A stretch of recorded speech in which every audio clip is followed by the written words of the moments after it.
السلام عليكم ورحمة الله وبركاته.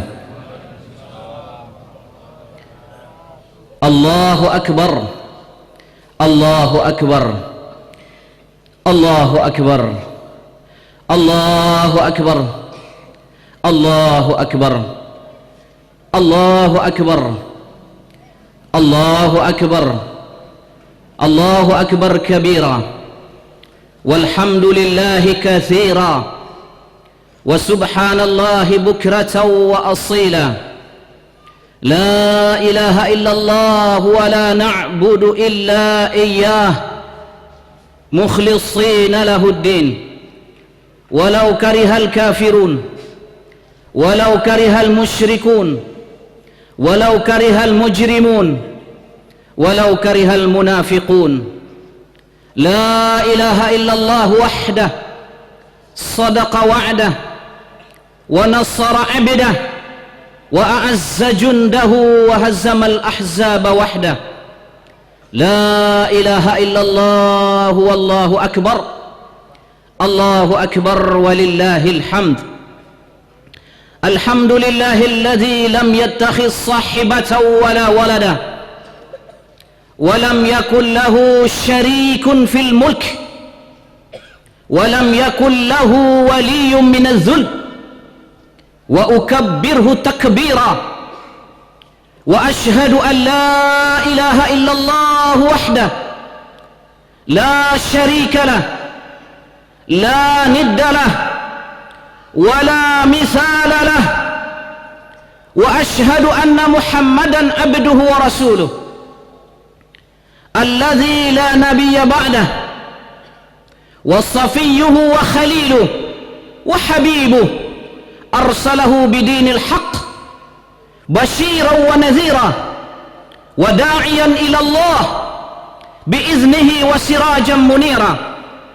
قد أدى الأمانة وبلغ الرسالة ونصح الأمة وكشف الغمة وجاهد في سبيل ربه حتى أتاه اليقين. اللهم فصل وسلم على سيدنا وحبيبنا وشفيعنا محمد وعلى آله وذرياته وأصحابه وإتباعه إلى يوم القيامة. أيها المسلمون الذين يستمعون كلام الله وكلام رسوله، إني أوصيكم ونفسي بتقوى الله، فإن الله جل وعلا أمرنا بها أبدا، حيث يقول جل وعلا: يا أيها الذين آمنوا اتقوا الله حق تقاته ولا تموتن إلا وأنتم مسلمون، ولتنظر نفس ما قدمت لغد واتقوا الله إن الله خبير بما تعملون. ثم يقول جل وعلا: أعوذ بالله من الشيطان الرجيم، بسم الله الرحمن الرحيم، إنا أعطيناك الكوثر فصل لربك وانحر إن شانئك هو الأبتر. صدق الله العظيم وصدق رسولنا الكريم ونحن على ذلك من الشاهدين والشاكرين والحمد لله رب العالمين. أيها المسلمون والmuslimat, sidang Aidil Adha yang dicintai oleh Allah Subhanahu wa taala. Sal ilal ma'il mutadaffiqah, sekiranya pagi hari ini burung-burung yang bisa berkicau, kita mengerti bahasa burung-burung pagi ini, mari kita tanya kepada burung yang sedang berkicau. Wasal ilal ma'il mutadaffiqah, sekiranya kita mengerti bahasa aliran sungai ombak laut yang sedang menerpa batu karang. Wasal ila tuyuril mutagharridah, wasal ila sairil makhluqillahi dabbah. Bahkan kalau kita mengerti seluruh makhluk Allah yang melata di muka bumi, kita tanya satu persatu kepada mereka, la yaqulunna Allahu akbar. Satu persatu di antara makhluk pasti mereka mengatakan yang maha hebat, yang maha besar hanya Allah Subhanahu wa ta'ala. Harta yang dianggap manusia besar, Allah jauh lebih besar dari harta kita. Pangkat jabatan yang dianggap besar, Allah jauh lebih besar dari pangkat dan kedudukan kita. Rumah yang kita anggap besar, Allah jauh lebih besar daripada rumah kita. Anak-anak yang kita anggap besar, Allah jauh lebih besar daripada anak-anak kita. Kenderaan yang kita anggap besar, Allah jauh lebih besar daripada kenderaan kita. Bahkan suku bangsa, bahasa yang kita anggap besar, Allah jauh lebih besar dari itu semua. Allah jauh lebih besar dari apa yang bisa ditimbang. Allah bahkan jauh lebih besar dari apa yang bisa diukur. Allahu Akbar. Allah jauh lebih besar dari apa yang dianggap besar oleh manusia. Allahu Akbar, Allahu Akbar, walillahil hamd. Maka sebagai wujud kita sebagai insan yang sangat kecil dan lemah di depan Allah Subhanahu wa ta'ala, dengan segala kerendahan hati pada pagi hari ini yang hanya datang 2 kali setahun, yang mana pada pagi suasana seperti ini, di samping kita bahagia, perasaan kita bahagia bertemu dengan sanak saudara kita yang selama ini kita tidak dapat silaturahmi satu persatu kepada mereka. Hari ini kita berkumpul kembali bersatu, bertatap muka, dan kita rukuk dan sujud di depan Allah, menunjukkan kita adalah hamba yang sangat kecil. Allahu Akbar, Allahu Akbar, walillahil hamd.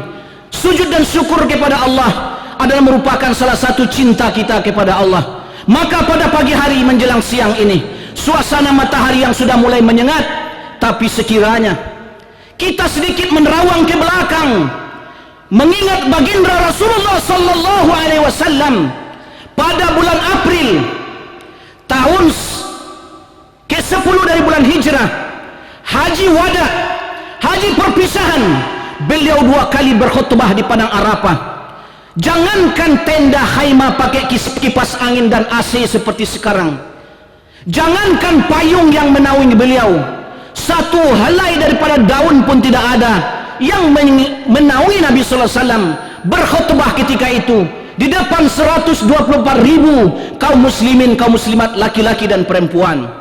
2,5 jam kata Imam Bukhari, tanpa ada pelindung satu helai daun pun beliau berkhutbah di depan kaum muslimin, kaum muslimat, bersimbah air mata, bersimbah peluh keringat. Beliau dengan khusyuk menyampaikan khutbah seolah-olah memang inilah khutbah terakhir beliau di depan umat yang datang pada akhir zaman ini. Maka oleh sebab itu, saya harapkan kepada kita semua yang hadir pada pagi ini, dengan segala keikhlasan, saya juga mengajak dengan segala kerendahan hati, kita tahankan sedikit sengat matahari ini. Sejak kemarin kita sudah rencanakan untuk solat ini. Sebentar lagi kita akan menyembelih hewan korban. Maka sedikit lagi kita berkorban untuk Allah, untuk mencapai cinta kita kepada Allah, dan Allah juga mencintai kita. Sehingga insya Allah dengan khusyuk kita mendengarkan, walaupun tidak sesuai dengan hati kita nanti apa yang saya sampaikan, tapi sekurang-kurangnya insya Allah Ta'ala, demi cinta kita kepada Allah, sengatan matahari yang menerpa badan kita pada pagi hari ini, insya Allah kita nanti akan diselamatkan pada sengatan matahari yaumil masyar, yaumil hisab, yaumil jaza. Amin, Allahumma amin. Allahu Akbar, Allahu Akbar, walillahil hamd. Sengaja saya bawa judul khutbah pada pagi hari ini dari Blok A Setion 4. Tadi pagi saya datang ke sini. Judul khutbah akan saya sampaikan di depan kaum muslimin, kaum muslimat, sidang Aidil Adha yang dicintai Allah pada pagi yang berbahagia ini, yaitu untuk mendapatkan iman yang sempurna, untuk mendapatkan kecintaan yang hakiki. Manusia wajib diuji dan wajib berkorban. Seolah-olah Allah Subhanahu wa ta'ala ingin mengatakan kepadaku, kepada kita semua, wahai hamba-hambaku, jangan ujung lidah kamu mengucapkan aku cinta kepada Allah, jangan tepi bibir kamu mengatakan aku beriman kepada Allah, tapi kamu belum berkorban untukku, kata Allah.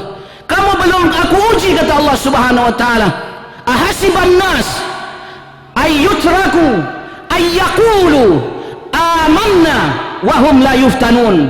Wahai hambaku manusia, jangan sekali-kali kamu berani mengucapkan, atau jangan sekali-kali kamu dengan mudah mengatakan, aku telah beriman kepada Allah, aku betul-betul cinta kepada Allah, wahum la yuftanun. Tetapi wahai manusia, kamu belum korban untuk aku, kamu belum aku uji apapun ujian yang datang kepadamu, kata Allah. Allahu akbar walillahil hamd. Sehingga dalam surah Al-Baqarah Allah juga mengatakan bagaimana orang-orang terdahulu dikasih ujian yang bagi Allah Subhanahu wa taala, yang mana akal sehat manusia tidak sanggup lagi untuk menerima ujian tersebut. Orang beriman ketika itu mengatakan, hatta yaqular rasul wallazina amanu mata nasrullah, mata nasrullah, mata nasrullah, ala inna nasrallahi qarib. Sampai-sampai dengan ujian tersebut, sampai-sampai dengan pengorbanan yang diminta oleh Allah kepada mereka, Nabi sendiri mengatakan, orang beriman pun mengatakan ketika itu, kapan lagi ujiannya berakhir, kapan lagi Allah menghentikan pengorbanan ini kepada kita. Allah mengatakan, ala inna nasrallahi qarib, sabar sebentar lagi, kata Allah. Hanya antara keluar roh dengan jasad kamu, kata Allah. Begitu roh keluar daripada jasad, pengorbanan kamu selesai, ujianku kepada kalian juga selesai, aku akan masukkan ke dalam surgaku yang mengalir di bawahnya sungai-sungai, kata Allah. Allahu akbar walillahil hamd. Sidang Aidil Adha yang dicintai oleh Allah Subhanahu wa taala, Siti Masitah, seorang wanita, seorang janda, punya anak 3 orang. Satu 11 tahun kata ulama umurnya, yang satu lagi 6 tahun, yang satu lagi sedang menyusuh di pangkuannya. Betapa cintanya dia kepada Allah, betapa hakikat iman yang dia miliki. Tatkala satu hari diuji oleh Allah dan dia diminta untuk mengorbankan nyawa yang satu-satu ada di badannya, bahkan 3 orang anak yang belum berdosa, diminta oleh Allah untuk berkorban. Wahai Masitah, benarkah engkau cinta kepadaku? Benarkah engkau punya iman yang sebenarnya? Sekarang kata Allah, aku akan uji, buktikan pengorbananmu, kata Allah. Satu persatu, setelah Fir'aun laknatullahi alaih membuat kancah kuali besar, dinyalakan api yang sangat besar di bawahnya, kemudian ke dalam kancah dimasukkan minyak ataupun air sehingga dia mendidih ataupun menggelegak. Satu persatu di antara anaknya 11 tahun umur yang besar digoreng seperti bakwan matang di depan Siti Masitah. Tidak ada seorang ibu yang tidak kasihan melihat anaknya, dan bahkan seorang wanita takkan mungkin dia rela anaknya digoreng hidup-hidup di depannya. Jangankan manusia, seekor kucing pun takkan rela anaknya mati disiksa di depannya sendiri. Tapi demi cinta kepada Allah, demi mendapatkan iman yang sempurna sesuai yang dikatakan Allah Subhanahu wa taala, karena dikatakan cinta tanpa pengorbanan isinya hanya kepalsuan, cinta tanpa ujian tidak akan sampai mendapatkan kemanisan. Allahu akbar, Allahu akbar. Dia katakan labbaik Allahumma labbaik. Ya Allah, inilah aku, kata Masitah, inilah aku. Apapun yang engkau minta kepadaku, apapun yang engkau uji kepadaku, asalkan engkau ridho dan cinta kepadaku, aku siap menggoreng anakku hidup-hidup, ya Allah. Satu persatu digoreng. 2 orang anak sudah digoreng, sekarang anak yang sedang di pangkuan. Biasanya, dan boleh tanya nanti di rumah kepada kaum wanita, anak semua kita cintai, tapi anak yang di pangkuan lebih kita cintai daripada anak yang lain. Sedang menyusu, masih merah, masih bayi, belum bisa buat apa-apa. Kaum muslimin, kaum muslimat sidang Aidil Adha yang dirahmati Allah Subhanahu wa taala, ini diminta oleh Allah, digoreng untuk Allah Subhanahu wa taala. Maka dia ragu, bukan ragu sebetulnya, sedih melihat anaknya. Dia berkata dalam hatinya, ya Rabbi, wahai Tuhanku tercinta, kalau sekiranya aku goreng anakku, apa dosanya dia, ya Allah? Tapi aku biarkan dia hidup, dia pasti kafir kubur kepada engkau, dia pasti bertuhan kepada Fir'aun, dia akan sujud dan syukur kepada Fir'aun, tidak akan menyembah kepada engkau. Ya Allah, apa yang bisa aku buat? Apa yang bisa aku buat? Maza af'al ya Rabbi, apa yang bisa aku lakukan? Dalam keadaan demikian, dengan lantang, dengan bahasa Arab yang fasih, anaknya mengatakan, sabran ya ummi, fa inna Allah yujahizanal jannah. Jangan ragu, hai ibuku tercinta. Jangan kamu pikirkan aku. Allah sedang meletakkan alas makan kepada kita, sedang meletakkan makan minum kepada kita di surga. Masuk wahai ummiku. Jangan ragu. Mendengarkan kata bayi yang sedang menyusu, dia langsung ceburkan dirinya dengan anaknya ke dalam kuali, menggepar-gepar seperti ikan ataupun goreng bakwan yang matang dalam kuali besar. Allahu akbar walillahil hamd. Nabi Zakaria alaihi salatu wassalam, dia katakan, ya Allah, tidak ada yang aku cintai selain engkau, tidak ada yang aku rindukan selain engkau, imanku sempurna kepada engkau. Satu hari datang ujian dari Allah kepada dia, dan ujian ini selalu menuntut pengorbanan. Tidak ada satupun ujian di dunia yang tidak meminta pengorbanan. Dikejar oleh kaumnya, dia telah diputuskan untuk hukum dibunuh, lali terjepit di antara dua lautan, di depan lautan air, di belakang lautan darah. Karena penguasa ketika itu dan masyarakat 100% laki-laki perempuan ingin membunuh Nabi Zakaria alaihissalam. Di sini datang sebagai jambatan ujian daripada Allah melalui seorang iblis. Iblis mengatakan, wahai Zakaria, masuklah kamu ke dalam batang ini. Batang ini akan terbelah dua, kamu bersembunyi di situ. Benar, batang kayu besar tadi terbelah dua. Nabi Zakaria masuk ke dalamnya alaihissalam. Kemudian setelah kaumnya datang di situ, mereka tidak mendapatkan Zakaria alaihissalam, akan tetapi bekas Zakaria alaihissalam masih terlihat, masih segar. Iblis kembali datang. Iblis kembali datang. Dia katakan, wahai saudara-saudaraku sekalian, kalian tidak akan mendapatkan Zakaria kecuali kalian belah batang kayu besar ini. Ambil gergaji besar ke rumah kalian. Dia berada bersembunyi dalam batang kayu ini. Diambillah sesuai dengan arahan iblis laknatullah alaih. Diambil gergaji besar, sehingga mulailah mereka satu kampung menggergaji batang kayu besar tadi. Ketika gergaji, kata Rasulullah dalam hadis Imam Baihaqi dan Imam Tirmizi rahimahumullah, gergaji pun telah sampai di benak Nabi Zakaria alaihissalam. Betapa hebatnya ini ujian, betapa dahsyat ini pengorbanan. Dia katakan, aduh ya Allah. Sebagai manusia wajar mengatakan kata-kata aduh. Sakit ya Allah. Gergaji sudah mulai menusuk daripada otak dan benaknya. Kepalanya akan terbelah dua. Dia yakin akan mati ketika itu. Tapi sebagai manusia dia katakan, aduh ya Allah, sakit ya Allah. Allah mengatakan, wahai Zakaria, tidak gampang engkau mengatakan cinta kepadaku. Tidak gampang engkau mengatakan kamu sudah iman sempurna kepadaku sebelum aku uji kepada kamu, dan sebelum kamu tahan pengorbanan yang aku berikan melalui ujian itu, kata Allah. Allahu akbar walillahil hamd. Kemudian Allah katakan, wahai Zakaria, ketahuilah oleh engkau wahai Zakaria, sekali lagi kamu mengatakan aduh, sakit ya Allah, aku akan hapus nama kamu di daftar nabi-nabi yang aku utus, kata Allah. Sekali lagi kamu katakan aduh ya Allah, sakit ya Allah, aku akan pecat kamu sebagai rasul dan nabiku, kata Allah. Mati, meninggal dunia dalam keadaan tersiksa kaum muslimin kaum muslimat. Sidang Aidil Adha yang dicintai Allah Subhanahu wa taala. Begitu pula Nabi kita Muhammad sallallahu alaihi wasallam. Betapa pengorbanan dan ujian kepada beliau. Mulai sejak menikah saja ibu bapa beliau sudah mendapatkan ujian. Ayah beliau satu hari melewat di satu pasar. Berkeliling orang kampung, wanita kampung tersebut ingin memperkosa Abdullah ayah Rasulullah SAW. Beliau tidak bisa lari lagi kemana-mana. Untung satu kabilah Wa'il menyelamatkan beliau. Kalau hari ini laki-laki yang mau memperkosa wanita, Abdullah ayah Rasulullah SAW dikepung oleh wanita satu pasar untuk diajak berzina, bahkan mereka akan menzinai Abdullah ayah Rasulullah SAW. Tapi ujian ini pun telah selesai, beliau pun selamat. Kemudian 3 bulan setelah beliau menikah dengan Aminah, beliau pun dipanggil oleh Allah Subhanahu wa taala. Rasulullah SAW lahir dalam keadaan yatim, hidup dalam keadaan miskin, meninggal dunia tidak punya apa-apa, hanya satu helai jubah, hanya satu belai kurta, hanya satu belai kain sarung, dan sebuah serban 3 belah pedang. Hanya itu harta Nabi ketika meninggal dunia. Bagaimana pengorbanan dan ujian yang Allah berikan kepada beliau. Ketika di Taif, beliau mengharap satu-satunya lagi orang yang mau menerima agama beliau. Di sana banyak pamili ayahnya yang tinggal di sana. Kalau bahasa kita Minangkabau, keluarga bako Nabi banyak tinggal di sana. Satu-satunya diharap untuk menerima agama beliau.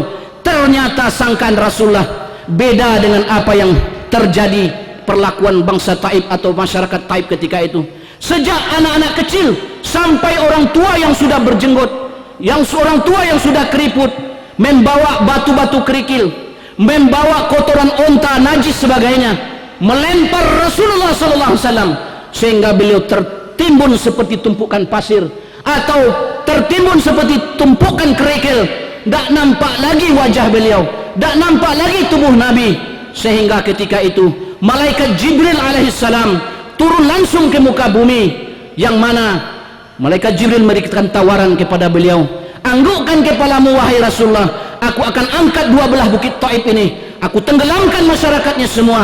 Tapi apa kata Rasulullah SAW? Wahai Jibril, aku bukan seperti saudaraku Musa alaihissalam, yang mana ketika tidak sanggup lagi menahan ujian dan pengorbanan yang diminta oleh Allah kepada beliau, beliau mengatakan, Rabbana tumis ala amwalihim wasjud ala qulubihim fala yu'minu hatta yarawul adzabal alim. Ya Allah, kata Nabi Musa, hancurkan kaumku, tutup hati mereka, mereka tidak akan mungkin lagi beriman sebelum mereka mendapatkan azab yang pedih dari engkau. Aku juga bukan seperti saudaraku Nuh alaihissalam, walaupun 950 tahun dia berdakwah, tapi dia tidak sanggup lagi menahan cacian, ujian daripada Allah, tidak sanggup lagi berkorban. Ketika itu dia minta kepada Allah, Rabbi inni maghlubun fantasir. Wahai Tuhanku, kata Nabi Nuh alaihissalam dalam Al-Quran, aku adalah orang yang sangat lemah, aku adalah orang yang sangat tertindas, tolonglah aku, hancurkan seluruh kaumku. Kata Rasulullah SAW, aku bukan seperti itu, ana mab'utsun rahmatan lil alamin, aku diutus untuk seluruh alam, tidak kakek-kakek nenek mereka, tidak ibu bapa mereka, tidak masyarakat sekarang. Menjelang kiamat akan datang, kata Rasulullah, aku mengharapkan satu orang may yuwahhidullah akan lahir dari sulbi orang Taif ini. Satu orang cukuplah bagi saya, orang yang mau beriman, bertauhid kepada Allah. Allahu Akbar, Allahu Akbar, walillahil hamd. Oleh sebab itu kaum muslimin, kaum muslimat, sidang Aidul Adha yang dicintai oleh Allah, kepada sayang kita semua, tidak juga mudah kita mengatakan saya beriman, saya beriman, saya cinta Allah, saya cinta Allah, sebelum kita mendapatkan ujian dan berkorban untuk apa yang kita cintai tersebut. Seorang ulama Arab dalam beberapa bait syairnya mengatakan, ta'sil ilaha wa anta tuzhiru hubbahu wa inna hadza fil fi'ali la bali'u in kunta sadiqan fi hubbika innal muhibba liman yuhibbu muti'u. Ini sebuah syair, dua buah syair daripada seorang ulama yang terkemuka di Arab, Ahmad Syauqi rahimahullah. Dia mengatakan, ta'sil ilah wa anta tuzhiru hubbahu. Satu perkara yang aneh, mustahil orang mengatakan aku punya iman yang sempurna, mustahil orang mengatakan aku punya cinta kepada Allah yang sempurna, tapi dia belum mengalami ujian dan pengorbanan terhadap cintanya tersebut. Inna hadza lil fi'ali la badi'u, karena perkara seperti ini mustahil bagi orang yang mencintai. In kunta sadiqan fi hubbika, kalau memang engkau iman sempurna, betul-betul punya cinta sejati, innal muhibba, sesungguhnya orang yang mencintai, liman yuhibbu muti'u, siapapun yang dicintainya, sejak ujung rambutnya sampai ujung kakinya, dia akan patuh dan taat kepada yang dicintanya itu. Laila Majnun, siapa yang tidak kenal dengan Laila Majnun? Kita bahasa kisahnya sampai hari ini. Satu orang lelaki dikatakan Majnun, orang yang tergila-gila dengan Laila, seorang wanita tercantik bangsawan di zamannya, sehingga begitu cantik dan kayanya si Laila, semua orang mengatakan dia Majnun, ingin mendapatkan si Laila. Datang ujian daripada Laila dan dia minta berkorban. Kalau benar mereka Majnun, tolong katakan kepada mereka, aku minta bukti daripada cinta mereka. 3-4 orang diutus, setiap orang mengatakan saya Majnun, saya Majnun. Dikatakan oleh utusan Laila, kalau memang engkau atau kalian Majnun, si Laila meminta sedikit kepada kalian. Apa itu? Dia minta satu jari kalian dipotong untuk si Laila. Semua orang mengatakan Majnun, tidak ada yang sanggup memotong satu jarinya. Ini yang saya katakan, cinta tanpa pengorbanan adalah palsu. Cinta tanpa ujian tidak akan sampai kepada buah kemanisan. Allahu Akbar, Allahu Akbar, walillahil hamd. Majnun yang sebenarnya tinggal di pelosok kampung, rambutnya kusut seperti orang gila, karena Majnun itu memang artinya gila. Edan kata orang Jawa, dia siang malam hanya merindukan Laila.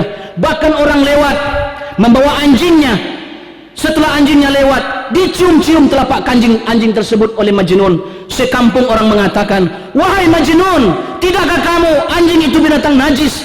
Di dalam lumpur dia berjalan, kenapa kamu cium? Kenapa kamu sujud ke kaki anjing, bekas kaki anjing? Dia katakan, wahai saudara-saudari semua, saya bukan mencium atau sujud kepada telapak kaki anjing, akan tetapi orang pernah mengatakan kepada saya bahwa satu hari Laila kekasihku pernah lewat di sini.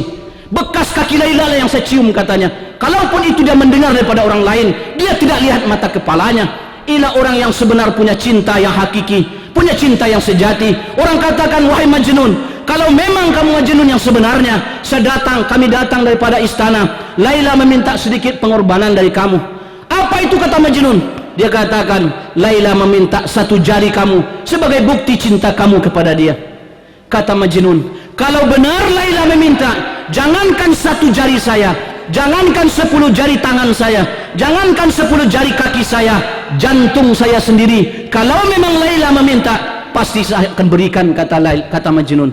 Inilah gambaran cinta yang sejati, inilah gambaran iman yang sempurna, betul-betul tidak ragu dengan ujian, tidak terkesima dengan pengorbanan. Apalagi Sayyidina Ibrahim alaihissalatu wassalam. Semua kita diingatkan dengan kisah ini. Tak bisa lepas Aidil Adha dari pengorbanan, ujian keluarga kecil Nabi Ibrahim alaihissalam. Seolah-olah Allah ingin mengatakan kepada umat Rasulullah sampai hari kiamat, wahai bapak-bapak, kalau kalian ingin menjadi bapak, seorang bapak, hendaklah contoh Ibrahim alaihissalam.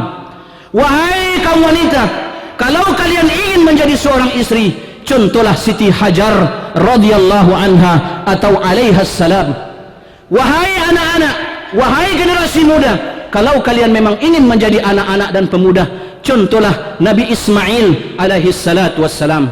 Bagaimana keluarga kecil ini, ujian demi ujian, pengorbanan demi pengorbanan, yang saya katakan di awal tadi, tidak masuk akal pengorbanan tersebut, tidak masuk akal lagi bagi manusia ujian tersebut. Tapi Ibrahim alaihissalam, Ismail alaihissalam, Siti Hajar alaihissalam, semuanya lulus dan selamat dari ujian tersebut.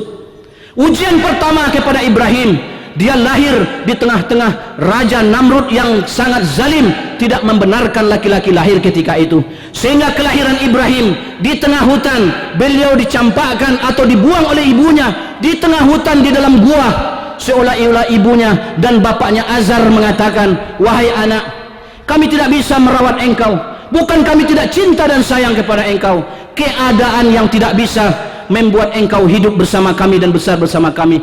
Kami titipkan engkau kepada yang menciptakan langit dan bumi ini, karena Tuhan kita adalah Tuhan semesta alam. Kalaupun Namrud memaksa semua untuk beriman kepada dia, termasuk Azar juga beriman kepada Namrud, tapi ayah Ibrahim juga mengakui Allah sang pencipta langit dan bumi. Maka Allahu Akbar walillahil hamd. Kurang lebih di sana 6-7 tahun Nabi Ibrahim alaihissalam. Dan anehnya kata Nabi SAW, ketika beliau ingin menyusuh, beliau isap ibu jarinya.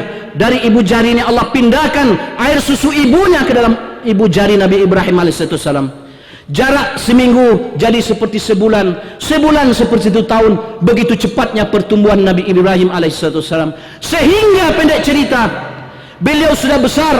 Pertanyaan pertama beliau bertemu dengan ayah beliau, siapa yang menciptakan alam semesta, wahai ibu, wahai ayah saya? Ayahnya marah, wahai Ibrahim, Allah tunjukkan dalam Al-Quran, la illam tantahi, wahai Ibrahim, sekiranya kamu tidak berhenti mengatakan siapa pencipta saya, pencipta ibu bapakmu, pencipta alam semesta, pencipta matahari dan bulan, la illam tahi la arjumannaka wahjurni maliyah. Wahai Ibrahim, peringatan terakhir untuk engkau, kalau engkau tidak berhenti menanyakan siapa Tuhan kamu, siapa pencipta kita semua, maka aku akan rajam kamu sampai mati dengan batu. Wahjurni maliyah, dan silakan mulai hari ini tinggalkan rumah ini, jangan pulang selama-lamanya ke sini. Ini ujian pertama yang sangat berat dari Ibrahim. Kalau orang mengusir kita dari kampung ini, misalkan Pak Wali Nagari mengusir kita dari Sungai Rumbai ini. Masih banyak nagari di Sumatera Barat. Misalkan bupati mengusir kita di Dharmasraya ini, masih banyak kabupaten di Sumatera Barat. Ini orang tua kandung mengusir dari rumah. Bagaimana perasaan Nabi Ibrahim alaihissalam? Tapi beliau selamat dari ujian. Dia katakan bukan katakan seperti ini, wahai ayah, terkutuk kamu, terlaknat kamu, bukan. Tapi dia katakan, salamun alaika, wahai ayah, keselamatan untuk engkau. Sa'astaghfirulaka rabbi, kalaupun engkau mengusir saya, kalaupun engkau musuh kepada saya, aku tetap akan mintakan ampun untuk engkau kepada Allah Subhanahu wa ta'ala. Dia tinggalkan rumah dalam keadaan sedih, dia tinggalkan rumah dalam keadaan berduka cita, diusir oleh ayah kandung sendiri. Ternyata di tengah jalan beliau belum bisa meninggalkan rumah. Beliau ditangkap oleh utusan Raja Namrud laknatullahi alaih, dibawa ke istana. Di sidang beliau, semua ahli sidang, semua hakim memutuskan Ibrahim mesti dibakar. Hakim sudah sepakat semuanya harus dibakar. Tidak ada hakim satupun mengatakan Ibrahim dapat dispensasi. Tidak, wajib dibakar. Semua ahli kampung disuruh mencari kayu bakar, tidak tanggung-tanggung. 1 bulan kurang lebih lamanya, kata Rasulullah dalam hadis, mencari kayu bakar. Nabi Ibrahim pun akan dibakar dalam unggunan api yang sangat besar tersebut. Diceritakan oleh Rasulullah sallallahu alaihi wasallam dalam hadis, sekiranya ada seekor burung yang terbang di atas asap ataupun hawa api tersebut dengan jarak 1 kilometer, burung tersebut pasti akan jatuh ke bawah, begitu panasnya api tersebut. Ibrahim alaihissalam akan dicampakkan ke sini. Mereka heran bagaimana mencampakkannya. Dicampakkan dengan dekat, mereka sendiri takut terbakar. Dicampakkan jarak jauh, takut Ibrahim tidak sampai ke dalam api. Satu orang bijak mengatakan, saya berikan usulan, naikkan di atas gunung, buat manjanik anak panah yang besar, kasih busur panah yang besar, ikat dari ujung panah, kita lempar di atas bukit atau gunung yang tinggi. Mereka sepakat dengan itu. Dibuat anak panah yang begitu besar. Nabi Ibrahim diikat kaki dan tangan bersilang, siap untuk dilemparkan ke dalam api. Sekarang datang ujian dan ketiga daripada Allah Subhanahu wa taala. Malaikat semua menangis. Kata Rasulullah SAW di dalam Imam Tirmizi dan Imam Abu Daud rahimahumullah, riwayat hadis yang sahih. Kata Rasulullah SAW dalam hadis, malaikat pernah 2 kali, seluruh malaikat maksudnya, malaikat langit, di bumi, dimanapun ada malaikat, entah berapa triliun jumlah mereka, hanya Allah yang tahu, pernah 2 kali menangis selama adanya umur dunia ini, kata Rasulullah. Pertama, semua malaikat menangis ketika aku dihujani dengan batu dan kotoran ketika aku berdakwah di negeri Taif, kata Rasulullah. Yang kedua, malaikat menangis ketika peristiwa Ibrahim mau dibakar ke dalam api, dan ketika beliau mau menyembelih anak atau putra beliau Ismail alaihissalam. Sekarang kita lihat, malaikat Jibril pun datang menangis, wahai Ibrahim, aku datang dari sisi Allah, sudah dapat izin 100% dari Allah, memberikan tawaran kepada engkau, apakah engkau mau mendapatkan bantuan dari kami? Kami campakkan ini api, atau kami datangkan hujan lebat, kami datangkan tsunami, sehingga mereka terbenam, tenggelam dengan ombak tsunami besar semuanya. Ibrahim alaihissalam dengan tenang mengatakan, imma ilaika falah wa imma ilallah qabalah. Wahai Jibril, kalau ini perintah datang hanya dari engkau, falah, saya tidak butuh bantuan engkau. Engkau makhluk, aku juga makhluk, makhluk satu pun tidak bisa buat apa-apa. Wahai Jibril, selagi dia makhluk, jangankan membantu yang besar ini, seekor nyamuk yang menggigit ketika tidur tengah malam, tidak akan sanggup kita menghalaunya ataupun membuangnya. Imma ilaika falah, dari engkau bantuan, maaf saya tidak terima. Wa imma ilallahi fawalah, kalau bantuan ini datang dari Allah kekasihku yang aku cintai selama ini, yang aku berkorban untuknya, bahkan bantuan Allah itu yang saya nanti-nanti, kata Ibrahim alaihissalam. Maka jemaah sekalian, Allahu akbar walillahil hamd. Allah tidak menggunakan malaikat untuk membantu hambanya. Allah tidak gunakan air hujan untuk menghanyutkan saudara hamba-hambanya. Allah tidak memerlukan senjata berat untuk menghancurkan kaumnya. Allah katakan kepada api, wahai api, ya nar kuni bardan wassalaman ala Ibrahim, wahai api, silakan bakar nanti rantai yang mengikat hambaku Ibrahim, silakan bakar nanti anak panah yang mana Ibrahim disangkutkan di ujungnya, silakan bakar nanti semua yang masuk kepada engkau, tapi tolong kata Allah, jangan engkau sentuh satu helai rambut pun pada badan kekasihku Ibrahim. Kunu bardan, hendaklah engkau menjadi dingin. Ibnu Katsir dalam tafsir Al-Quranul Azim, Abdurrahman As-Sayuti rahimahumullah dalam tafsir Jalalain mengatakan, sekiranya Allah mengatakan hanya kunu bardan, Nabi Ibrahim pasti akan beku di dalam api tersebut, akan menjadi es batu dalam hal tersebut. Tapi Allah dengan rahmatnya mengatakan bukan bardan saja, tapi wassalaman, sejuk dan menyelamatkan. Sehingga 40 hari 40 malam Nabi Ibrahim dalam kobaran api yang sangat besar, beliau dikasih oleh Allah SWT makanan dari surga, minuman dari surga. Maka satu hari ketika beliau sudah selamat dari api, orang bertanya, wahai Nabi Allah Ibrahim, seumur hidup kamu kapan paling bahagia masa hidup kamu? Apakah ketika pengantin baru? Apakah ketika punya anak? Dia katakan tidak. Hidup paling bahagia dalam hidupku selama hidup adalah ketika aku dibakar oleh Raja Namrud dan seluruh masyarakat yang hidup di kampung itu ketika itu selama 40 hari 40 malam. Itulah hidupku yang paling senang. Maka hari ini orang mengatakan gubuk derita, gubuk derita. Kita susah karena tinggal di gubuk derita. Sebenarnya bukan gubuk derita itu yang bikin kita susah. Yang bikin kita susah adalah karena iman kita tidak sempurna kepada Allah. Yang bikin kita susah bukanlah gubuk derita itu. Yang bikin kita susah, kecintaan kita kepada Allah itu telah terbagi dua ataupun terbagi kepada selain Allah Subhanahu wa taala. Kalau hanya gubuk derita, mana yang lebih dahsyat? Kobaran api 1 bulan mencari kayu bakarnya. Secara akal tentu lebih menderita Nabi Ibrahim alaihissalam daripada kita. Bukan gubuk derita, tapi kobaran api. Namun Nabi Ibrahim alaihissalam mengatakan, seumur hidup paling bahagia saya, seumur hidup paling tenang hidup saya selama 40 hari 40 malam dalam kobaran api. Kenapa? Pengorbanannya sempurna, telah dicintai oleh Allah, dan cintanya betul-betul cinta yang hakiki, tidak penuh kepalsuan, telah diberikan oleh Allah. Kemudian di samping itu kaum muslimin kaum muslimat, Nabi Ibrahim diuji lagi oleh Allah. 80 tahun sudah menikah, tidak dikarunia anak oleh Allah satu orang pun. Dia risau siapa nanti akan melanjutkan risalah agama. 80 tahun, kulit sudah keriput, gigi sudah mulai jatuh ke bawah, sudah copot daripada insangnya atau gusinya.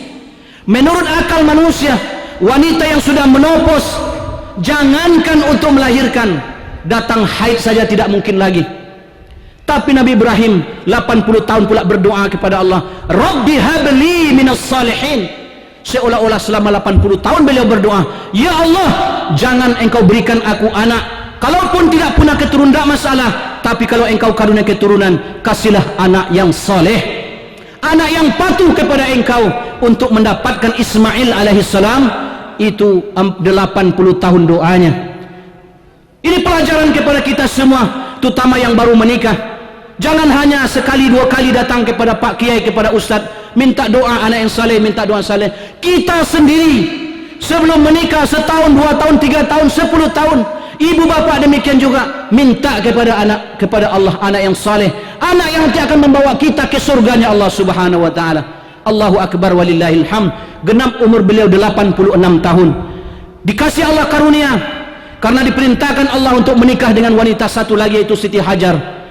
1 tahun 2 bulan kurang lebih hari pernikahan, itu anak pun telah dikasih oleh Allah SWT yang dinamakan Ismail. Begitu Ismail lahir, perintah hijrah pun diperintahkan oleh Allah. Tinggalkan Palestina, pergi ke satu kampung yang namanya Bakkah ketika itu, ataupun Makkah Mukarramah. Biwadin ghaizi zar'in 'inda baitikal muharram. Seperti itu dalam ayat Quran. Tinggalkan kampung Palestina ini yang subur makmur, yang mana di situ segala macam buah-buahan ada, segala tumbuhan ada, subur negeri itu. Tapi disuruh pergi ke tempat yang tidak ada sebab kehidupan, yang hanya ada sebab kematian semata-mata.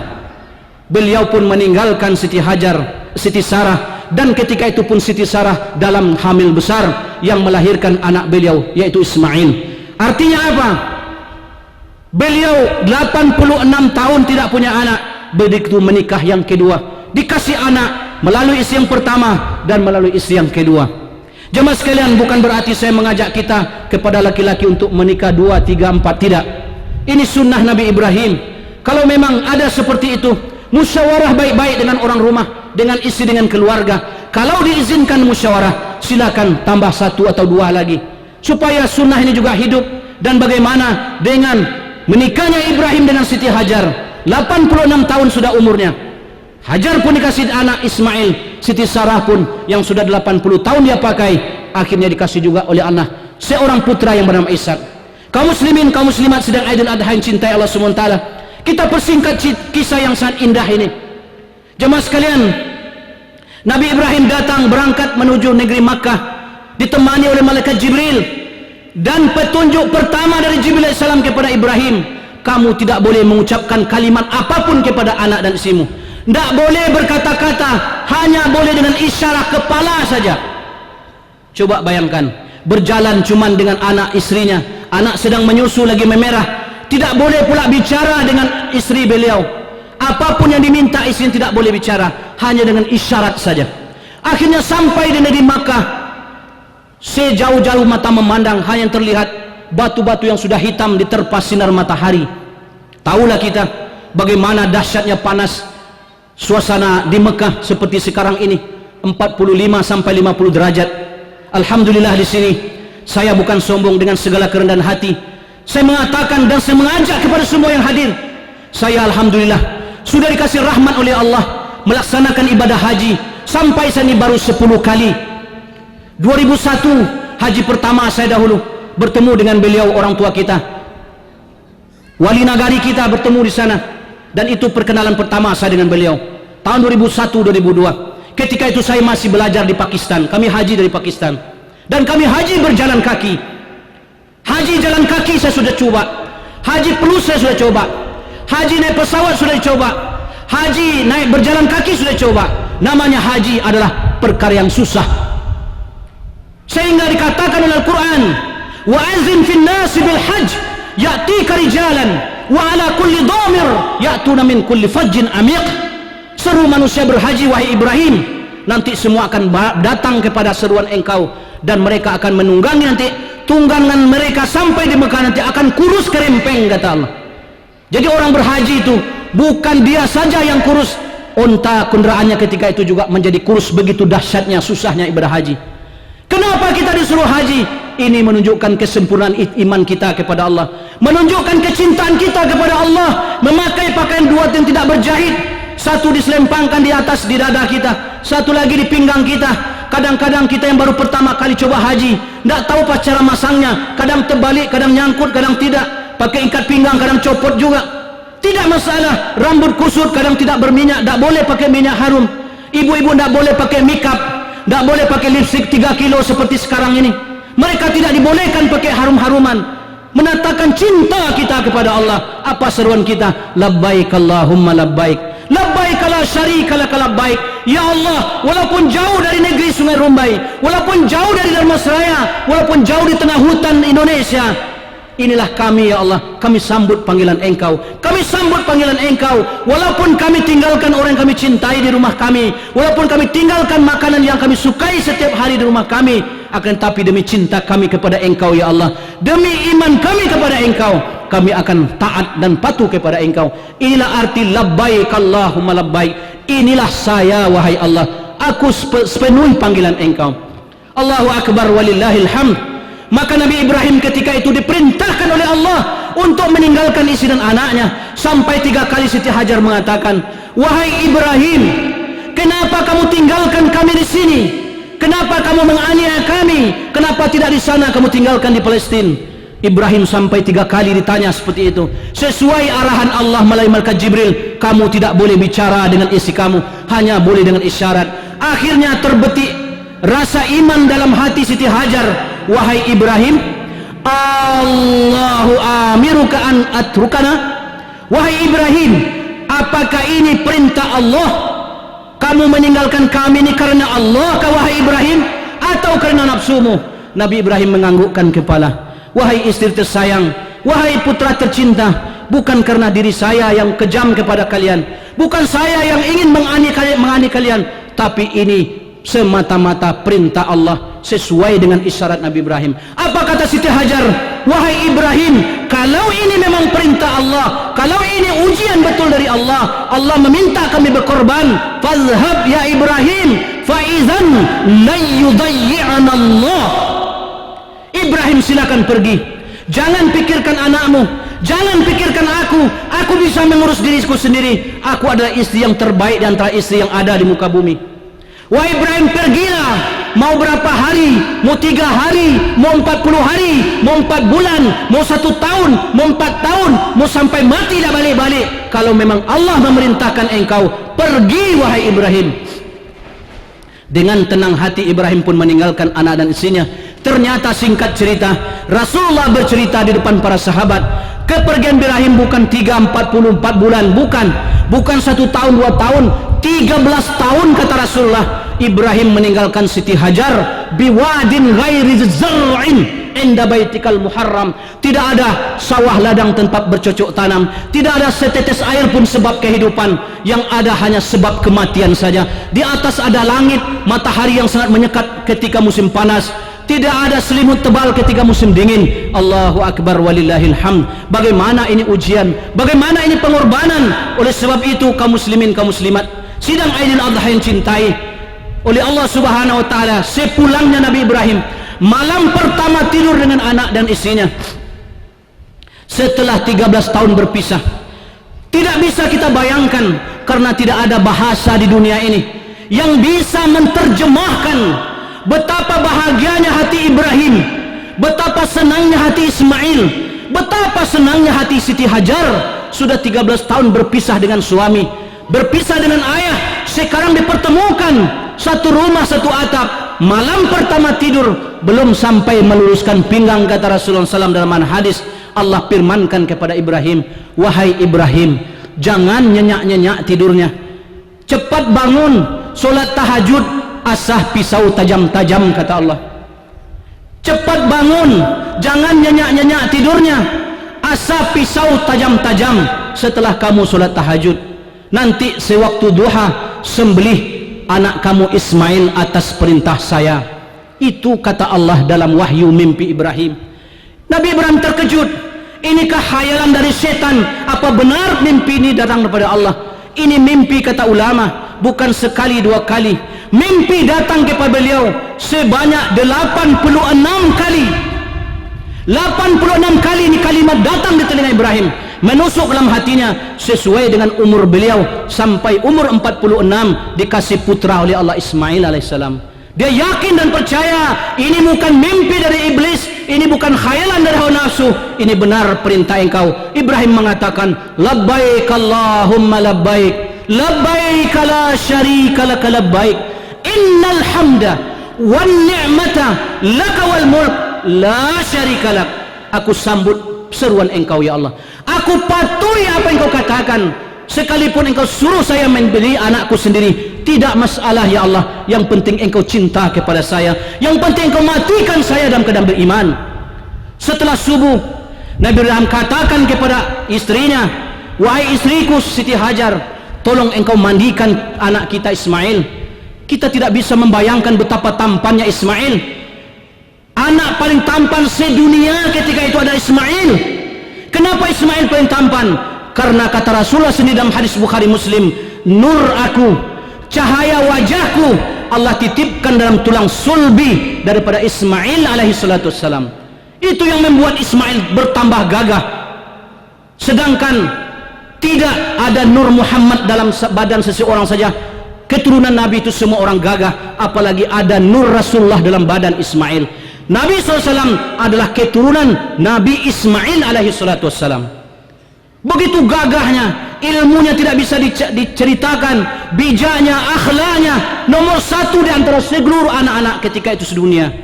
Begitu sudah dimandikan, dikasih pakaian yang sangat indah, dikasih minyak wangi yang paling harum, dia katakan, aku akan ngajak anak ini hari ini bertamu ke tamu yang paling agung pada hari ini, kata Ibrahim. Siti Hajar tidak mengerti apa tujuan tamu agung.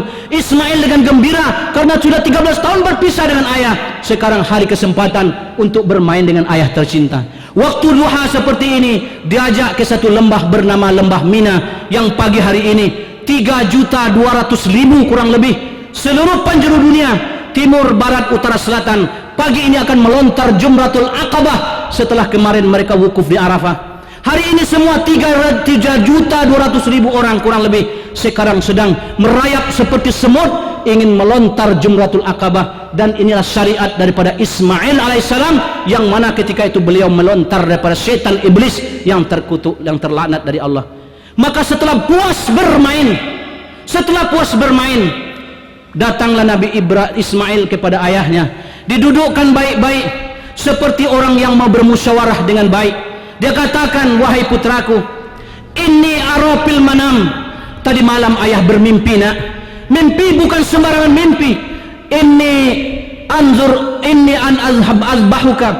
Inni arafil manam, bahwa aku melihat dalam mimpiku, dalam tidurku, an azbahuka, aku menyembelih engkau wahai anakku, wahai putraku. Fanzur maza tara, kira-kira menurut kamu bagaimana mimpi ayah? Anak yang soleh diminta 86 tahun, anak yang bijak, yang taat kepada Allah, yang tidak terkesan dengan ujian, yang tidak terkesan dengan pengorbanan apapun kalau diminta oleh Allah.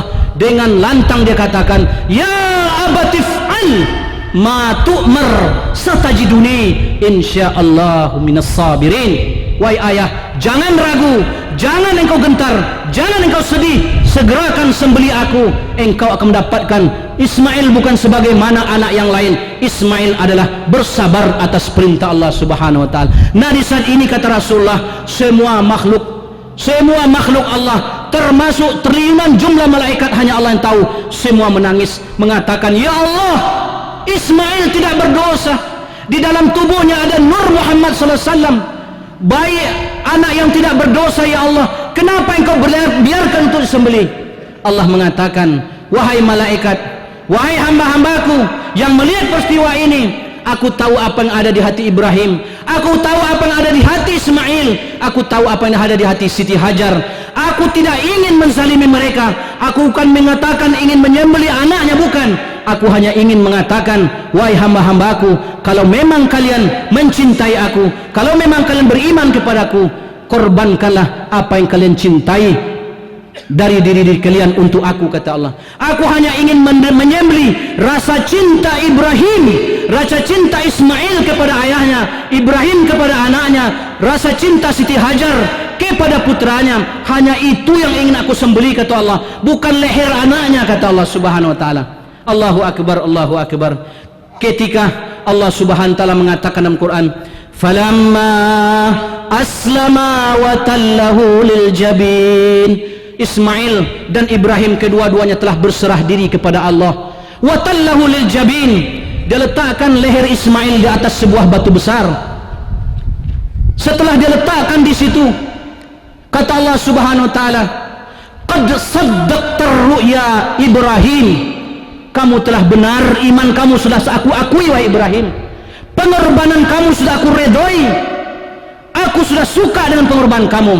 Wa fadainahu bi dzibhin azim, jangan kamu takut, kata Allah, aku akan ganti dengan seekor kibas ataupun domba ataupun kambing sebagai bentuk zahir yang kamu sembelih, karena kamu telah menyembelih cinta kamu kepada anak kamu, rasa cinta kamu kepada putra kamu untuk aku, kata Allah. Ibrahim alaihissalam dikatakan dalam riwayat, maka Ismail mengatakan kepada ayahnya, wahai ayah, sekarang saya akan sembelih, tidak masalah, tapi tolong 3 permohonan saya, wahai ayah, 3 permintaan saya. Kalau ayah penuhi, tidak masalah, penuhi alhamdulillah. Kalau tidak ayah penuhi, tidak mengapa, hai ayah. Ini hanya permohonan seorang anak. Yang pertama, wahai ayah, tolong diasah pisau tajam-tajam, supaya jangan saya terlalu sakit merasakan sembelihan ayah ini. Makanya nanti ketika kita menyembelih korban, mau kambing atau sapi, kawan-kawan yang menyembelih mesti berkali-kali diasah pisau itu dengan tajam. Ini sunnah daripada Allah Subhanahu wa taala. Kedua, wahai ayah, tolong sing-singkan lengan baju, ikat jubahmu, sing-singkan lengan kaki celanamu. Untuk apa, kata ayahnya? Supaya nanti baju ayah, celana ayah ataupun lengan baju ayah tidak terpercik darahku, kata Ismail. Kalau sekiranya darahku nanti terpercik ke baju, terpercik ke celana ataupun jubah ayah, nanti bau darahku atau warna darahku akan membuat ayah tidak khusyuk melaksanakan perintah Allah. Ayah teringat saya, ayah tidak ikhlas melepas kepergian saya. Baik anakku, kata Ibrahim. Yang ketiga, wahai ayah, sampaikan salamku kepada ibuku tercinta. Hari ini saya mungkin tidak bisa lagi melihat dia. Selama ini dia telah menghidup dan membesarkan aku atas izin Allah. Biwadin ghairi zar', setetes susu pun tidak ada lagi pada beliau, wahai ayah. Seteguk air, jangankan seteguk air, setetes air pun tidak ada lagi ketika itu. Allah keluarkan Zam-Zam dengan pengorbanan ibuku, wahai ayah. Allah jadikan syariat haji dengan pengorbanan ibuku tercinta. Beliau lari antara Safa dan Marwah, seorang wanita yang sangat lemah, wahai ayah. Dia berkorban untuk aku, wahai ayah. Sampaikan salam terakhirku kepada dia. Sabar atas ujian Allah, rela berkorban atas ujian Allah. Mudah-mudahan kita di surga nanti Allah, wahai ayah, dipertemukan oleh Allah. Tentu bukan suasana seperti ini, tentu dalam suasana surga dan nikmatnya Allah SWT. Dan beritahu kepada ibu, wahai ayah, kalau melihat nanti anak yang sebaya dengan saya, umur 12-13 tahun, wahai ayah, bilang sama ibu, wahai istriku, wahai Ummu Ismail, jangan pandang lama-lama itu anak. Kalau kamu pandang itu wajah anak yang sebaya dengan saya, wahai ayah, nanti ibu teringat dengan saya. Ibu juga tidak ikhlas melepas saya, engkau juga tidak ikhlas melepas saya. Pengorbanan kita untuk Allah hanya percuma, wahai ayah. Sambil menahan air mata, Nabi Ibrahim mengatakan, baik nak, baik nak, baik nak, labbaik Allahumma labbaik, labbaik la syarika laka labbaik, innal hamda wal ni'mata laka wal mulk la syarika lak. Inilah kami, wahai Allah, inilah kami, wahai Allah, kami datang kepada engkau berserah diri pada pagi hari ini. Apapun yang engkau minta kepada kami, insya Allah kami siap, wahai Allah. Pisau mulai diayunkan, dan inilah kata Rasulullah dalam hadis, takbir pertama yang diucapkan oleh umatku sampai hari kiamat, Idul Fitri dan Idul Adha, dimulai daripada lidah Nabi Ibrahim alaihissalam. Leher Ismail diletakkan di atas batu, pisau tajam diletakkan di atas lehernya. Beliau mulai bertakbir kepada Allah.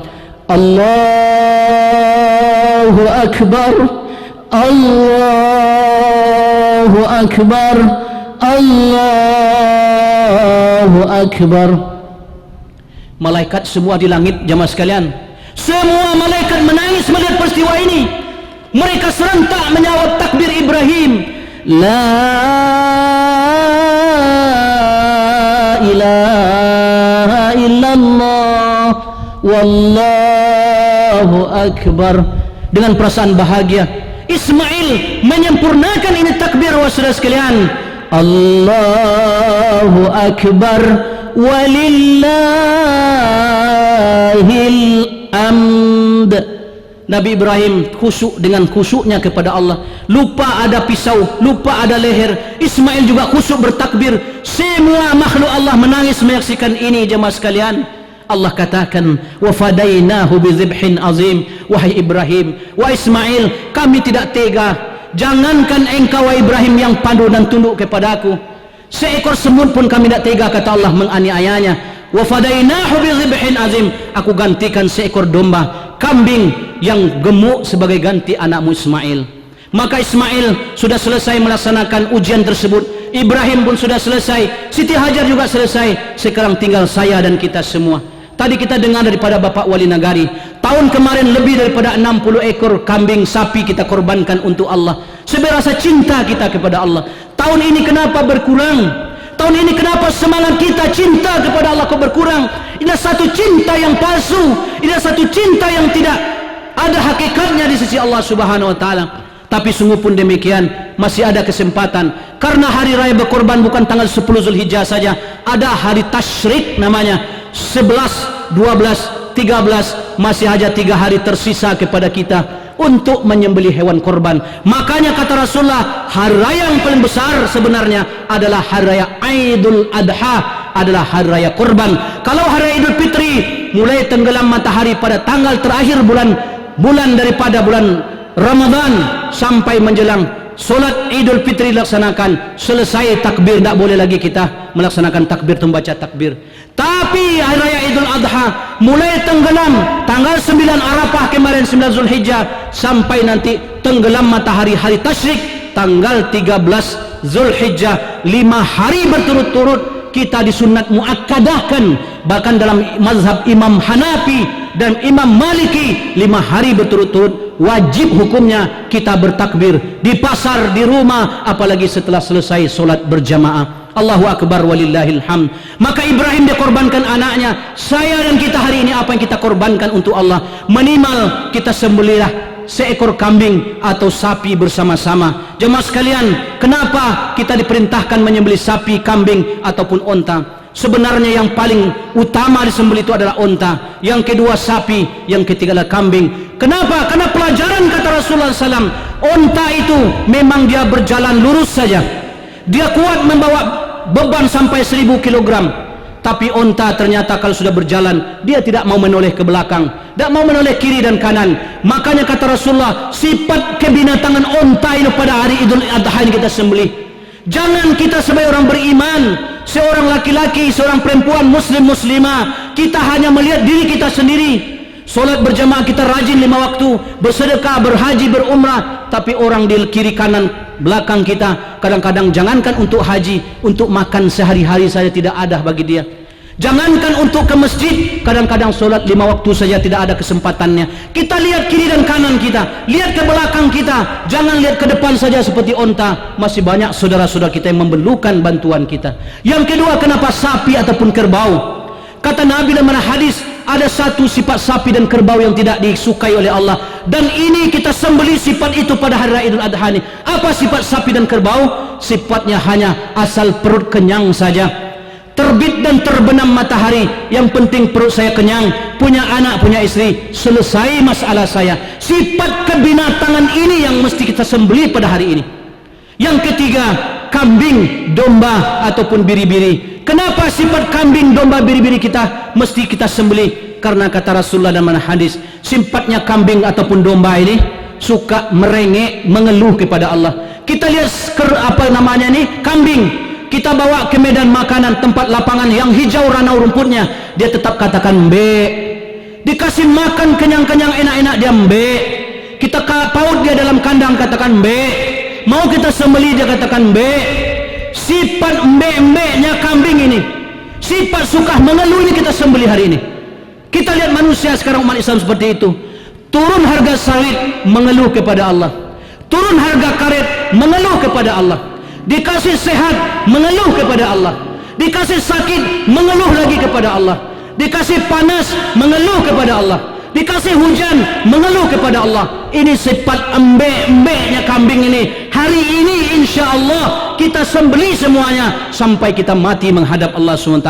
Oleh sebab itulah Allah mengatakan, Inna a'tainakal kautsar fasalli li rabbika wanhar inna syani'aka huwal abtar. Sesungguhnya wahai Muhammad SAW dan umatmu aku telah berikan karunia nikmat yang sangat banyak sekali. Fasalli, silakan laksanakan solat Aidil Adha, wanhar, setelah solat sembelihlah hewan korban. Inna syani'aka huwal abtar, semua orang yang membencimu pasti akan aku hancurkan, kata Allah. Allahu Akbar walillahil hamd. Hanya sekian khutbah yang bisa saya sampaikan. Saya sangat maaf karena terlalu panjang waktu saya ambil, karena lain-lain kesempatan hanya mungkin sekali seumur hidup saya berdiri di depan bapak-bapak. Walaupun kita dekat, tidak setiap tahun saya bisa berdiri sini. Adapun yang saya sampaikan tadi, kalau ada yang berkesan di hati, tolong sama-sama kita amalkan. Kalau tidak, mari kita buang sama-sama.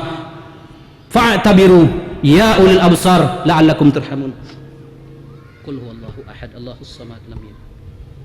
Allahu akbar, Allahu akbar, Allahu akbar walillahil hamd. Allahu akbar, Allahu akbar, la ilaha illallah, wallahu akbar, Allahu akbar walillahil hamd. Alhamdulillahi hamdan katsiran tayyiban mubarakan fih, wa asyhadu an la ilaha illallah wahdahu la syarika lah, wa asyhadu anna Muhammadan abduhu wa rasuluh. Allahumma fassalli wa sallim ala hadzal nabiyil karim wa ala alihi wa sahbihi ajma'in. Amma ba'd. Ayuhal muslimun, inni usikum wa nafsi bitaqwallah faqad fazal muttaqun. Ittaqullaha haqqa tuqatih wa la tamutunna illa wa antum muslimun. Faqala Allah subhanahu wa ta'ala, a'udzu billahi minasy syaithanir rajim. Bismillahirrahmanirrahim. Inna a'tainakal kautsar fasalli li rabbika wanhar inna syani'aka huwal abtar. Mari sejenak kaum muslimin, kaum muslimat, sebelum kita berpisah pada pagi hari ini, kita berdoa sejenak kepada Allah. Entah dari mulut siapa, amin ini diterima oleh Allah. Entah dari mata siapa, entah dari air mata siapa, doa ini diterima oleh Allah, sehingga musim kemarau yang panjang ini diganti oleh Allah dengan hujan rahmat. Oleh sebab itu, dengan khusyuk semua kita berdoa kepada Allah. Baca selawat kepada Rasulullah minimal 3 kali satu orang. Allahumma salli ala sayyidina Muhammad, Allahumma salli ala sayyidina Muhammad, Allahumma salli. Bismillahirrahmanirrahim. Alhamdulillahi rabbil alamin. Wahdahu wassalatu wassalamu ala asyrafil anbiya'i wal mursalin wa ala alihi washabbihi ajma'in. Ya man la tarahu al-uyun wa la tukhalituhu az-zunun wa la yasifuhu al-wasifun wa la tughayyiruhu al-hawadith wa la yakhsha ad-dawa'ir. يعلم مثاقل الجبال ومكايل البحار وعدد قطر الأمطار وعدد ورق الأشجار وعدد ما أظلم عليه الليل وأشرق عليه النهار وما تواري من سماء سماء ولا أرض أرضا ولا بحر ما في قعره ولا جبل ما في وعره اجعل خير أمورنا آخره وخير أعمالنا خواتمه وخير أيامنا يوم نلقاك فيه يا أرحم الراحمين يا أرحم الراحمين يا أرحم الراحمين اللهم أغثنا اللهم أغثنا اللهم أغثنا اللهم أغثنا يا أرحم الراحمين اللهم اجعل حجا مبرورا وسعيا مشكورا وذنبا مغفورا وتجارة لن تبور اللهم اجعل حجنا حجا مبرورا وسعيا مشكورا وذنبا مغفورا وتجارة لن تبور اللهم اجعل حجنا حجا مبرورا وسعيا مشكورا وذنبا مغفورا وتجارة لن تبور ربنا تقبل منا إنك أنت السميع العليم وتب علينا إنك أنت التواب الرحيم اللهم اغفر لنا وللمؤمنين والمؤمنات وللمسلمين والمسلمات الأحياء منهم والأموات وخاصة لأبوينا برحمتك يا أرحم الراحمين يا الله يا رحمن يا رحيم. Pada pagi menjelang siang ini ya Allah, kami duduk bersimpuh di depan Engkau ya Allah, di bawah terik mataharimu ya Allah. Ya Allah, kami seraya mendengarkan doa kepada Engkau ya Allah. Sebagian kami ya Allah memang sudah tidak sabar lagi duduk buat terik matahari ini, tapi ya Allah, Engkau sebagai saksi kami, siapapun yang duduk buat terik matahari Engkau pada pagi ini, tolong Engkau haramkan nanti ya Allah mereka semua dari terik mataharimu pada yaumil mahsyar ya Allah. Haramkan mereka semua dari panasnya yaumil mahsyar nanti ya Allah. Ya Allah ya Rahman ya Rahim. Ya Allah ya Rahman ya Rahim. Nabi Ibrahim alaihissalatu wassalam, Siti Hajar alaihassalam, Nabi Ismail alaihissalam, mereka sudah mengorbankan segala-galanya untuk Engkau. Mereka telah Engkau uji dengan segala macam ujian, dan mereka telah memberikan pengorbanan yang sebenar-benarnya. Mereka telah selamat dari ujian Engkau. Sekarang ya Allah, ujian itu pun akan Kau ujikan kepada kami. Pengorbanan itu juga Engkau minta kepada kami ya Allah. Tapi jangan Engkau samakan kami dengan Ibrahim alaihissalam, jangan Engkau samakan kami dengan Siti Hajar alaihissalam, jangan Engkau samakan kami dengan Ismail alaihissalam. Mereka memang mempunyai iman yang sempurna, mereka memang mempunyai cinta sejati kepada Engkau ya Allah. Ya Allah, cinta kami palsu kepada Engkau, pengorbanan kami ini ya Allah hanya ecek-ecek saja ya Allah. Tapi sungguh pun demikian ya Allah, kami ingin mencontoh pengorbanan Nabi Ibrahim, kami ingin mencontoh pengorbanan Siti Hajar, kami ingin mencontoh pengorbanan Ismail alaihissalam.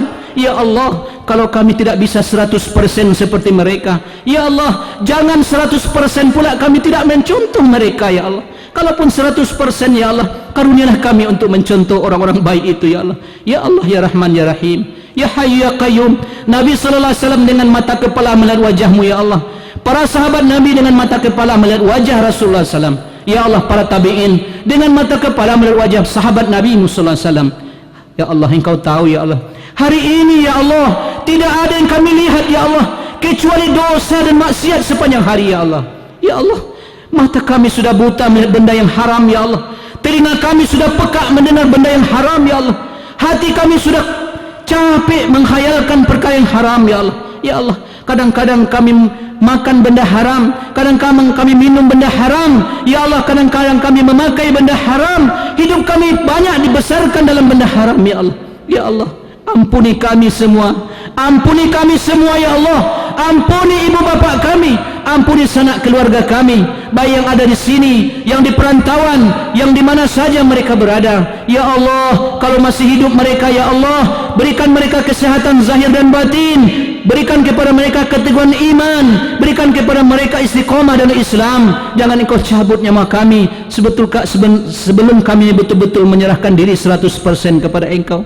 Ya Allah, ya Rahman, ya Rahim. Ya Allah, bukan kami ya Allah tidak mau mati ya Allah, bukan kami ya Allah tidak mencintai kematian, tapi ya Allah kami tidak tahu apa yang terjadi kepada kami setelah mati itu. Ya Allah, Rasulullah sudah engkau jamin ya Allah, para sahabat-sahabat yang telah engkau jamin ya Allah, kami tidak ada jaminan ya Allah. Ya Allah, ya Rahman, ya Rahim. Kalau sekiranya panjang umur kami setelah ini, ya Allah pakailah diri kami, ilmu kami, kekuasaan jabatan kami, harta kami, rumah kami, kenderaan kami, anak dan istri kami, pakai semua untuk memperjuangkan agamamu, seperti Nabiullah Ibrahim dan Ismail, seperti Nabi kami Muhammad SAW dengan keluarganya. Ya Allah, ya Rahman, sekiranya pendek pinta kami ya Allah, sekiranya setelah ini kami tidak lama lagi hidup ya Allah, ya Allah, tolong engkau ambil roh kami ya Allah ketika kami sedang bersujud di depan engkau ya Allah. Ya Allah, ambillah roh kami ya Allah ketika kami sedang bersujud di depan engkau ya Allah. Ya Allah, ambillah roh kami ya Allah, cabutlah nyawa kami ya Allah ketika kami sedang bersujud di depan engkau, atau sedang kami wukuf di padang Arafah, atau ketika kami sedang melaksanakan ibadah haji dan umrah. Ya Allah, ambillah roh kami ketika sedang taat kepada engkau. Ya Allah, tidak ada yang bisa kami banggakan di depan engkau ya Allah. Kalau engkau lihat pengorbanan kami dibandingkan pengorbanan Ibrahim alaihissalam, Ibrahim salam anaknya dikorban untuk agama engkau, untuk cinta kepada engkau. Hari ini ya Allah, ya Allah, agama kami sembelih, kami korbankan untuk anak dan istri kami ya Allah. Kami balik ya Allah. Rasulullah sallallahu alaihi wasallam ya Allah, 70 ekor satu orang membantai onta pada hari ini di zaman beliau ya Allah. Kami hari ini ya Allah, satu nagari besar pun tidak cukup 70 ya Allah. Di mana pengorbanan kami untuk engkau ya Allah. Ya Allah, sungguh pun pengorbanan kami ini kecil ya Allah, tapi tolong engkau hargai ya Allah, tolong engkau balas ya Allah dunia dan akhirat. Karena nabimu berpesan dan bersabda ya Allah, la ta'tiyannaha yaumal qiyamah, semua hewan korban akan datang pada hari kiamat, likulli syu'uriha, setiap bulunya, wa azfariha, setiap kuku-kukunya, wa quruniha, dan setiap tanduk-tanduknya, wa uzumiha, dan setulang belulangnya, akan sebagai saksi bagi seorang yang berkorban untuk engkau pada hari ini, pada hari kiamat. Ya Allah, terima semua pengorbanan saudara-saudara kami yang belum berkorban hari ini atau tahun-tahun sebelumnya. Beri kami taufik ya Allah untuk berkorban karena cinta kepada engkau. Ya Allah, engkau tahu ya Allah, sudah lama kami tidak mendapatkan hujan ya Allah. Negeri kami sudah kering kerontang ya Allah. Tumbuh-tumbuhan kami seolah sudah menangis menunggu hujan ya Allah. Ya Allah, hujan dalam genggaman engkau ya Allah. Ya Allah, hujan rahmat dalam rahmatmu ya Allah. Dari mimbar ini, dari duduk bersimpuhnya kami ini, lihatlah Allah ya Allah, di antara kami pasti ada wali-wali engkau ya Allah. Kalaupun engkau sembunyikan, tidak semua hambamu yang dunia orang yang berdosa ya Allah. Banyak di antara kami juga orang-orang ikhlas ya Allah. Kalaupun satu orang hambamu ada yang ikhlas sekarang di Damasraya ya Allah, terimalah keikhlasan dia itu. Turunkanlah hujan rahmat seluruh Damasraya secara menyeluruh dan semua bumi Indonesia yang membutuhkan hujan ya Allah. Rabbana taqabbal minna innaka antas sami'ul alim wa tub alaina innaka antat tawwabur rahim. Walhamdulillahi rabbil alamin. Ibadallah, innallaha ya'muru bil 'adli wal ihsan wa ita'i dzil qurba wa yanha 'anil fahsya'i wal munkar wal baghi ya'izukum la'allakum tadhakkarun wa la dzikrullahi akbar. Wassalamu alaikum warahmatullahi ta'ala wabarakatuh. Allahu akbar, Allahu akbar, Allahu akbar. La ilaha illallah, Allahu akbar, Allahu akbar, walillahi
لا